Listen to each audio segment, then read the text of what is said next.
အားလုံးပဲမင်္ဂလာပါကျွန်တော်တို့ဒီနေ့ MNGP application အကြောင်းလေးကိုပေါ့နော်စပြီးတော့မိတ်ဆက်ပေးပါမယ်အရင်ဆုံး update တွေကိုဝင်လိုက်ပါမယ်ဒီ MNGP ကို calculator ထဲမှာပင်မတက်အားဖြင့်ပေါ့နော်ဒီတက်5ခုရှိပါတယ်ပထမဆုံးမှာဈေးတွက်တဲ့အပိုင်းလေးတွေပါမယ်ပေါ့နော်နောက်တစ်ခုကကြတော့အလေးချိန်ချိန်တဲ့အပိုင်းလေးတွေပါမယ်ပေါ့နော်နောက်တစ်ခုကကြတော့ဒီ site 3တက်လေးတွေပါ site 3ဆိုတာကြတော့ကျွန်တော်တို့ရွှေဈေးတွေတင်တဲ့အခါပေါ့နော်ဒီ template တွေ ready made လုပ်ထားပေးတာဖြစ်ပါတယ်နောက်တစ်ခုကတော့မှတ်တမ်းပါမယ်ပေါ့နော်မှတ်တမ်းကကြတော့ကျွန်တော်တို့ရဲ့နေ့စဉ်တူကအသုံးစရိတ်တွေအားလုံးပေါ့နော်ဝင်ငွေထွက်ငွေသူများကိုပေးစရာရှိတဲ့ငွေသူများစီကပြန်ရစရာရှိတဲ့ငွေတွေကိုမှတ်တမ်းတင်ထားတာဖြစ်ပါတယ်ဒီလိုလုပ်ထားခြင်းအားဖြင့်ဘယ်လိုမျိုးအသုံးဝင်မလဲဆိုတော့ Excel ကိုလည်းမကျွမ်းကျင်ဘူးပေါ့နော်ဒီ Play ပေါ်မှာကျွန်တော်တို့ Android phone တွေအတွက်ရော iOS တွေအတွက်ရောပေါ့နော်ဒီ Excel အခြေခံထားတဲ့ tool တွေအများကြီးရှိတယ် application တွေအများကြီးရှိတယ်ပေါ့နော်ဒါပေမဲ့လူကြီးပိုင်းတွေရောနောက်ပြီးတော့ဒီ Excel ကိုမသိတဲ့သူတွေအတွက်ဆိုလို့ရှိရင်လည်းဒီမှတ်ရတာပေါ့နော်နည်းနည်းလေးကတိတာပေါ့နော်ဟိုလေ့လာရတာပေါ့ဒါမျိုးလေးဆိုရင်တော့လူလေးကူကူလေးမှတ်တမ်းတင်လို့ရတယ်ပေါ့နော်ကိုကြီးအသုံးစရိတ်လေးကိုအဲ့ဒါလေးတစ်ခုဒီဟာလေးကိုထည့်ထားပါတယ်ကိုကြီးငွေကြေးရမှတ်တမ်းဖြစ်တဲ့အတွက်ကိုဖုန်းကိုတခြားသူတယောက်ကကြည့်နေတဲ့အချိန်ဖြစ်ဖြစ်ဒီလူအများရှေ့မှာပေါ့နော်ဒီရွှေဆိုင်ကိုသွားရင်းနဲ့ဟိုရွှေတွက်နေတဲ့အချိန်လေးပေါ့နော်ဒီ app ထဲကိုဝင်ပြီးရွှေတွက်နေတဲ့အချိန်လေးမှာဒီလိုကိုယ့်ရဲ့မှတ်တမ်းကိုလေကူကူပေါ့နော်နှိပ်ပြီးတော့မမြင်သွားစေချင်အောင်လို့ကျွန်တော်တို့ passport လေးခံထားပေးတာဖြစ်ပါတယ်ဒီ passport ကလည်းကျွန်တော်တို့ရဲ့ server ပေါ်မှာတင်ထားတာမဟုတ်ဘူးပေါ့နော်ဒီဖုန်းရဲ့ local storage ထဲမှာပဲတင်ထားတာဖြစ်ပါတယ်အဲ့တော့ဒီ passport ဒီဟိုနော်မိမိတယောက်သာသိတယ်ပေါ့နော်ကိုယ့်ရဲ့ passport ကိုသတ်မှတ်ထားတဲ့လူတယောက်သာသိတယ်ပေါ့နော်ဟုတ်ပြီအဲ့ဆိုရင်ကျွန်တော်တို့ဒီထဲမှာ payment တက်လေးအကြောင်းကိုစပြီးရှင်းပြလိုက်မယ်ပေါ့နော် payment တက်သေးကိုရောက်ပြီဆိုရင်ကျွန်တော်တို့ဒီကပထမဆုံးမြင်ရမယ့်မြင်ကွင်းကဒီမြင်ကွင်းဖြစ်ပါတယ်နော်ဒီ payment တက်ထဲမှာပေါ့နော် payment တက်ထဲမှာခလုတ်နောက်ထပ်3ခုရှိတယ်ပေါ့နော်အဲ့ဒါကတော့ဒါဈေးတွက်တော့လုံးဝဒါကတော့ default အနေနဲ့နှိပ်ထားပြီးသားပေါ့နော်နောက်တစ်ခုက budget တွက်တာရှိတယ်ပေါ့နောက်တစ်ခုကအမြတ်အရှုံးတွက်တာရှိပါတယ်ဒီဟာအားလုံးကတကယ်ကိုအသုံးဝင်နေပေါ့နော်အဲ့တော့ဈေးတွက်တာလေးအကြောင်းကိုကျွန်တော်တို့အရင်ဆုံးရှင်းပြပေးပါမယ်ပေါ့နော်ဟုတ်ပြီအဲ့ဆိုရင်ကျွန်တော်တို့လက်ရှိဒီရွှေဈေးကို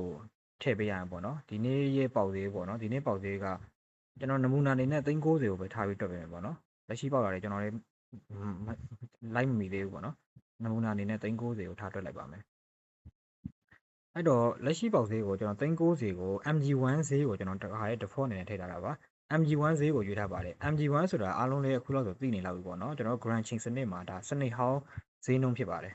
်စနစ်ဟောင်းဈေးနှုန်းကိုကျွန်တော်390အနေနဲ့ထည့်လိုက်ပါတယ်ဒီနေရာမှာစနစ်သစ်ပြောင်းမယ်ဆိုလို့ရှိရင်စနစ်သစ်ကိုပြောင်းပြီးရွေးပေးပေါ့နော်အဲ့တော့ဘာကွာသွားလဲဆိုတာကိုဒီနေရာက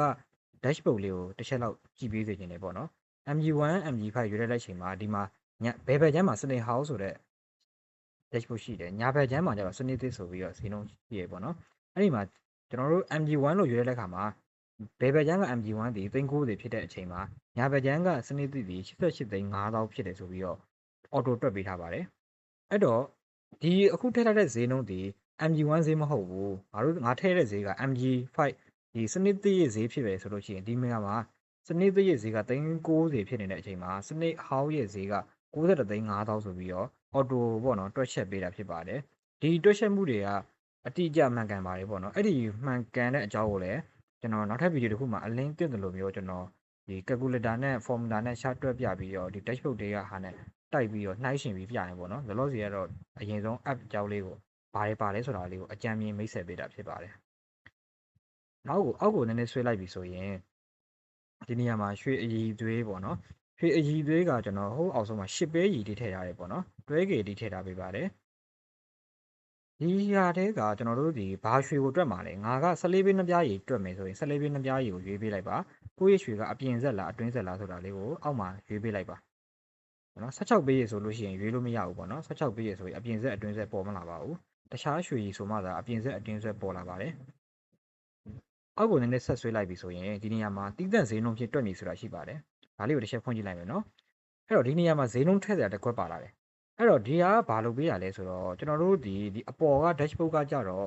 16ပေးရဈေးကိုထည့်လိုက်လို့ရှိရင်ဒီနေရာမှာပေါ့နော်14ပေးနှစ်ပြားရည်ဆိုပြီးတော့ဈေးနှုန်းလေးပြောင်းသွားပါတယ်အဲ့တော့ तू က ဘာလို့ပေးရလဲဆိုရင်သူ့ရဲ့စနစ်က16ပေးရည်ဈေးကိုထည့်လိုက်တာနဲ့အခြားရွှေရည်ကိုရွေးလိုက်တဲ့ရွှေရည်ရဲ့အရည်အသွေးပေါ့နော်အရည်အသွေးပေါ်မူတည်တယ်ပြီးတော့အတွင်းဆက်လားအပြင်ဆက်လားပေါ်မူတည်ပြီးတော့ auto တွက်ချက်ပေးသွားတာဖြစ်ပါတယ်ဒါပေမဲ့ဒီနေရာမှာကြည့်လိုက်ပါကျွန်တော်တို့ကတိကျဈေးနှုန်းဖြင့်တွက်မြည်ဆိုတဲ့ခလုတ်ကိုနှိပ်လိုက်တဲ့အခါမှာတော့ဒီအပြင်ဆက်အတွင်းဆက်ခလုတ်တွေလည်းအသက်မဝင်တော့ဘူးပေါ့နော်နှိပ်လို့လည်းမရတော့ဘူးပေါ့ auto ပိတ်သွားတယ်ပေါ့နော်ဒါကဘာကိုဆိုလိုချင်တာလဲဆိုတော့ကျွန်တော်တို့ဒီ auto တွက်ပေးထားတဲ့ဈေးနှုန်းနဲ့မတွက်တော့ဘူးကိုကစိုက်ကိုလှမ်းပေးလိုက်မယ်ဒီနေ့14ပေးရနှစ်ပြားဈေးကဘယ်လောက်လဲအမှားပေါ့နော်အဲ့လိုလှမ်းပေးလိုက်တဲ့အချိန်မှာ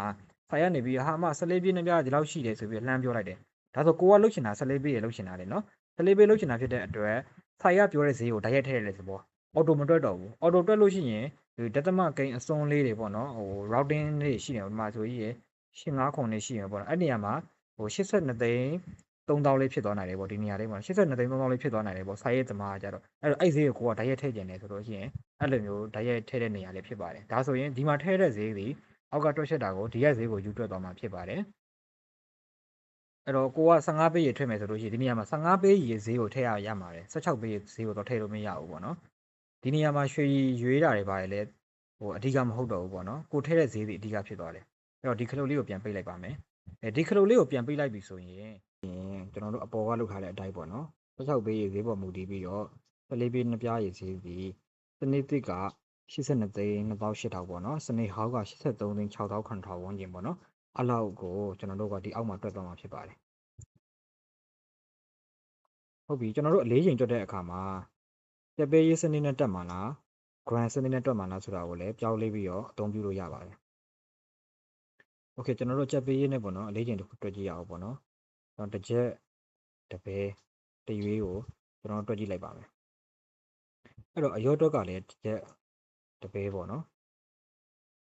ဒါဆိုရင်လက်ခက9000ထည့်လိုက်မယ်တောက်ဖိုး9000ထည့်လိုက်မယ်ခွန်9000ထည့်လိုက်မယ်